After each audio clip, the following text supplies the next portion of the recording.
Indian ആകാശത്ത് Rafale ഇരമ്പിയെത്തുമ്പോൾ ഇന്ത്യയിലെ കോടിക്കണക്കിന് ജനതയുടെ ഹൃദയങ്ങളിൽ ആരവങ്ങളായിരുന്നു. ഇന്ത്യയും ഫ്രാൻസും തമ്മിൽ ഒപ്പുവെച്ച കരാറിലെ 36 വിമാനങ്ങളിൽ 6 ഇന്ത്യൻ വ്യോമസേനയിലേക്ക് എത്തിയിരിക്കുന്നത്. ഇന്ത്യൻ വ്യോമസേനയ്ക്ക് കരുത്തു പകർന്നുകൊണ്ട് ഒപ്പം ശത്രുരാജ്യങ്ങളുടെ പ്രകോപന കൊതിക്കുമേൽ തീക്കനൽ കോരിയിട്ട പോലെയാണ് റഫേൽ വന്നിരിക്കുന്നത്. നമ്മുടെ വിഷയം ഇതൊന്നുമല്ല. എന്താണ് റഫേൽ വിമാനങ്ങൾ? മറ്റുള്ളവയിൽ നിന്നും ഇവരെ ഈ ലോകത്ത് വ്യത്യസ്തമാക്കുന്നത് എന്താണ്? ഈ വിമാനങ്ങളെ ശത്രുക്കൾ പേടിക്കാൻ കാരണമെന്താണ്? നമുക്ക് നോക്കാം. ഇതുവരെയും ഇന്ത്യൻ വ്യോമസേനയുടെ ഭാഗമായിരുന്നത് MiG-21 വിമാനങ്ങളായിരുന്നു. റഷ്യയിൽ നിന്നും വാങ്ങിയിട്ടുള്ള ഈ വിമാനങ്ങൾ ധാരാളം വർഷങ്ങൾക്ക് മുൻപ് തന്നെ റഷ്യ റിട്ടയർ ചെയ്യിച്ചിരുന്നു. എന്നാൽ നമ്മൾ വീണ്ടും ഉപയോഗിച്ചു പോന്നു. ഈ വിമാനങ്ങൾ കാരണം ധാരാളം അപകടങ്ങളും നടന്നിട്ടുണ്ട്.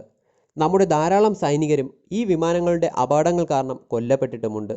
ഇവിടെയാണ് റഫേലിൻ്റെ പ്രസക്തി. മണിക്കൂറിൽ 1912 കിലോമീറ്റർ വേഗതയിൽ സഞ്ചരിക്കുന്ന മൾട്ടി റോൾ യുദ്ധവിമാനങ്ങളുടെ വിഭാഗത്തിൽപ്പെടുന്ന വിമാനങ്ങളാണിവ.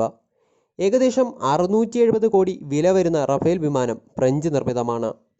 റഫേൽ വിമാനങ്ങളുടെ നീളം 15.27 മീറ്ററാണ്. അതിനാൽ തന്നെ 5ാം തലമുറ അല്ലെങ്കിലും റഫേൽ താരതമ്യേന ചെറുതായതിനാൽ റഡാർ ക്രോസ് സെക്ഷൻ വളരെ കുറവാണ്. അതുകൊണ്ട് ശത്രു രാജ്യങ്ങളുടെ റഡാറുകളിൽ പെടാൻ സാധ്യത വളരെ കുറവാണ്. ഒറ്റ പറക്കലിൽ 3700 കിലോമീറ്റർ വരെ പറക്കാൻ റഫേലിന് കഴിയും. കൂടാതെ 3 ഡ്രോപ്പ് ടാങ്കുകൾ റഫേലിനുണ്ട്. അവ ഈ 3 നമ്പർ 1 എയർ ടു എയർ, അതായത് ശത്രു വിമാനങ്ങളെയും മറ്റും ആകാശത്തു വച്ചു തന്നെ പ്രതിരോധിക്കുവാനുള്ള ശേഷിയുള്ളവ. നമ്പർ 2 എയർ ടു ഗ്രൗണ്ട്, ശത്രു രാജ്യങ്ങളുമായും കരമേഖലയിൽ വച്ച് പ്രതിരോധ നടപടികൾക്ക് സാധിക്കുന്നവ. നമ്പർ 3 എയർ ടു സർഫേഴ്സ്, ഇവയിലൂടെ ഏത് പ്രതലത്തിലൂടെയും ശത്രു സംവിധാനങ്ങളെ തകർക്കുവാൻ സാധിക്കും. ഇത്തരം സംവിധാനങ്ങൾ കൊണ്ട് തന്നെ ഒരു മികച്ച പോർവിമാനമാണ് റഫേൽ എന്നു പറയാൻ സാധിക്കും. കൂടാതെ വളരെ മെച്ചപ്പെട്ട AESA റഡാറാണ് റഫേൽ ഉപയോഗിക്കുന്നത്. അതുപോലെ തന്നെ റഫേലിൻ്റെ സ്പെക്ട്രൽ സിസ്റ്റം എന്ന് വിളിക്കപ്പെടുന്ന റഫേലിൻ്റെ ഇലക്ട്രോണിക്സ് വാൾഫെയർ സ്യൂട്ട് അത്യാധുനികമാണ്. ഇത് 200 കിലോമീറ്ററിനുള്ളിലുള്ള ഏതൊരു ആക്രമണത്തെയും തിരിച്ചറിഞ്ഞ് പ്രതിരോധിക്കുവാനും മറികടക്കുവാനുമുള്ള ശക്തി നൽകുന്നു. അതുകൂടാതെ തന്നെ റഫേൽ വ്യത്യസ്തമാകുന്നത് മറ്റൊരു കാരണം കൂടി കൊണ്ടാണ്.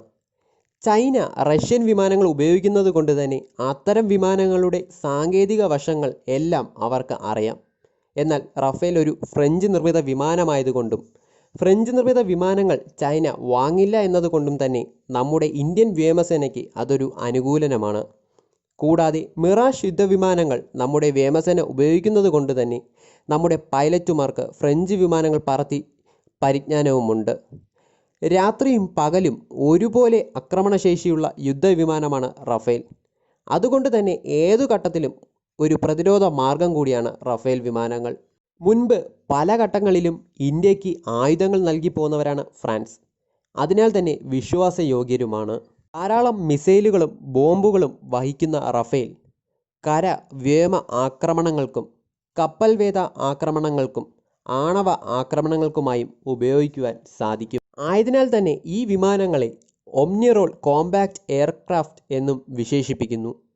ഇങ്ങോട്ട് പ്രകോപിപ്പിച്ച് വരുന്ന ശത്രു രാജ്യങ്ങളുടെ മേൽക്ക് ഇത്രയും ശക്തമായ വിമാനം നമ്മുടെ ഇന്ത്യയിലെ ചുണക്കുട്ടികളായ പൈലറ്റുമാർക്ക് കിട്ടിയാലുള്ള അവസ്ഥ പറയേണ്ടതില്ലല്ലോ. ഈ വീഡിയോ ഇവിടെ അവസാനിക്കുന്നു. ഇഷ്ടപ്പെട്ടാൽ വീഡിയോ ലൈക്ക് ചെയ്യുവാനും ചാനൽ സബ്സ്ക്രൈബ് ചെയ്യുവാനും മറക്കരുത്. തൊട്ടടുത്തുള്ള ബെൽ ബട്ടൺ കൂടി എനേബിൾ ചെയ്താൽ ഞങ്ങൾ അപ്ലോഡ് ചെയ്യുന്ന വ്യത്യസ്തമായ വീഡിയോസ് നോട്ടിഫിക്കേഷനായി ലഭിക്കുന്നതാണ്.